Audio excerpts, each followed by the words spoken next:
South India shopping mall, the wedding మంత్ర, సరికొత్త wedding collection, south India shopping mall.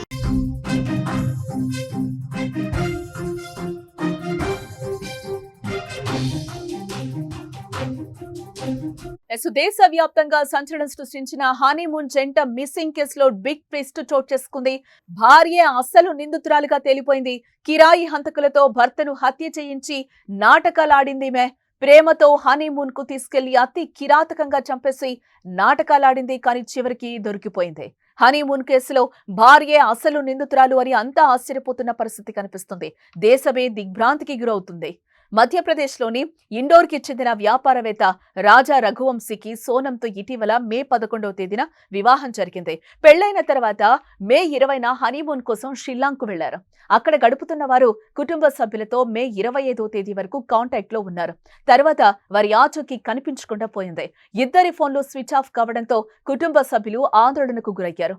అనంతరం పోలీసులను ఆశ్రయించారు. అయితే పోలీసులు విచారణ సాగుతూ ఉండగానే అదృశ్యమైన 11 రోజుల తర్వాత అంటే జూన్ 2వ తేదీన రఘువంశీ మృతదేహాన్ని సోహ్రాలోని ఓ జలపాతం సమీపంలో లోతైన లోయలో గుర్తించడం జరిగింది. అతన్ని ఎవరో కత్తితో పొడిచి చంపేసినట్లుగా అక్కడ సీన్ మొత్తం కనిపిస్తోంది. కానీ ఆయన భార్య సోనం ఆచూకీ అయితే అప్పటికీ దొరకలేదు. దీంతో సోనంను కిడ్నాప్ చేసి రఘువంశీని చంపేశారనే అనుమానాలు కూడా వ్యక్తమైన పరిస్థితి కనిపిస్తుంది. ఈ అనుమానం ఎందుకు వ్యక్తమైందంటే అక్కడ అలాంటి ముఠాలు ఉంటాయి కాబట్టి గతంలో కూడా కొంతమందికి ఇలాంటివి జరిగాయని చెప్పి కూడా పోలీసులు ఒకానొక సందర్భంలో చెప్పిన పరిస్థితి కనిపిస్తుంది. ఆ నేపథ్యంలోనే సోనం అండ్ రఘువంశీ కూడా అలాంటి మిస్సింగ్ కేసులోనే వాళ్ళు వెళ్ళిపోయారా, మిస్సింగ్ అయ్యారా అనేది కూడా అందరికీ ఒక రకంగా అంతుపట్టని విషయం.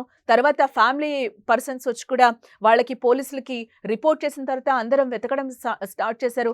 ఆ వెతికిన నేపథ్యంలోనే రఘువంశీ మృతదేహం ఒక లోతైన లోయలో పడి ఉండడం అయితే అక్కడ గమనించడం జరిగింది. ఇదంతా కూడా భార్య చేసింది, అక్కడ సుపారీ ఇచ్చి భర్తను చంపించింది అని అనుమానాలు అయితే పోలీసులు వ్యక్తం చేస్తున్న పరిస్థితి కనిపిస్తుంది. ఇప్పుడు పోలీసుల అదుపులోనే సోనం ఉన్నట్లుగా కూడా తెలుస్తోంది. ఈ కేసులో మరిన్ని విచారణ జరిగి మరిన్ని బయటకు వచ్చే అవకాశాలైతే మరిన్ని అంశాలు బయటకు రావాల్సిన అవసరం అయితే ఉందని కూడా పోలీసులు చెప్తున్న పరిస్థితి కనిపిస్తుంది. సోనం ఎక్కడా అని అంతా కూడా ఆ టైంలో ఆందోళన చెందారు. ఆందోళన చెందుతున్న వేళ భార్య భర్తను చంపేసిందని తేలడంతో ఆమెతో పాటు మరో ముగ్గురిని పోలీసులు అయితే అదుపులోకి తీసుకోవడంతో షాకింగ్ కి గురి చేసింది. మొత్తం కూడా ఈ కేసులో 4 నిందితులను అయితే అదుపులోకి తీసుకున్నట్లుగా పోలీసులు చెప్తున్న పరిస్థితి కనిపిస్తుంది. ఇంకా సోనం విచారణలో ఎలాంటి విషయాలు వెలుగులోకి వస్తాయో కూడా చూడాల్సిన అంశం.